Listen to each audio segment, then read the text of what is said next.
خلاص يا جماعه احنا بقينا في واقع الكلاب كده كده هتموت. الكلاب اللي في الشارع اللي احنا بنحاول نراعي ربنا فيها كده كده هتموت. اول نصيحه بقولها لاي حد بينقذ حيوان من الشارع: عالج الحيوان ورجعه الشارع تاني مكانه. مش كل حيوان بيتعالج لازم يروح بعدها شيلتر يعيش حياته كلها هناك. الشيلتر او ملجأ الحيوانات ما هو الا مكان مؤقت الحيوانات بتعيش فيه او بتقضي فيه فتره معينه، سواء فتره علاج، فتره نقاهه، فتره عمليات، وبعد كده تروح للمكان التاني، سواء انها ترجع الشارع تاني اللي هو مكانها الاصلي او سواء انها تروح تطلع تبني عند اي حد ايا كان. بس مؤخرا بعد ما شفنا بقى المهازل اللي بتحصل في الشارع، بعد القرف اللي انا شفته من المسؤولين، نصيحتي لاي حد اتغيرت: لما تلاقي حيوان محتاج في الشارع الحقه. لو الحيوان ده غالي عليك الحقه. هتوديهم فين بقى معرفش. يا تحاول تتواصل مع ملاجئ محترمه، بس للاسف الملاجئ المحترمه بقت خلاص على اخرها.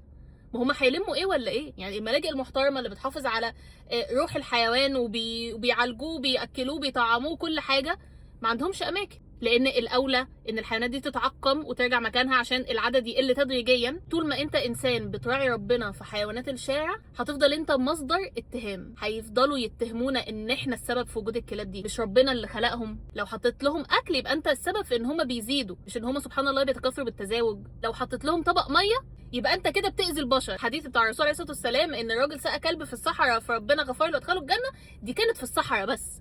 دي كانت في الصحراء، لكن احنا في المدن. ازاي تستجرى وتحط ميه الكلب في مدينه؟ لا، يموت من العطش في المدينه. فالاختيارات المتاحه ايه؟ الاختيارات اللي المسؤولين سايبينها لنا ايه؟ ولا حاجه. يا شايلونا احنا مسؤوليتهم، يا هم يتصرفوا بمعرفتهم، اللي هي في الاخر بتبقى موت. انا شخصيا بقيت بدعي ربنا يا رب الحيوانات تموت من غير وجع. هي كده كده ميته. اصل احنا في ايدينا ايه تاني نعمله؟ اذا كان المسؤولين فشلوا ان هم يحلوا الموضوع صح، احنا كمواطنين في ايه نعمله؟ احنا كل جريمتنا في الحياه ان احنا بنقول لا للعنف. لا للعنف دي لما تلاقوا ناس ضدها، يبقى ده بيقول ايه على الناس دي؟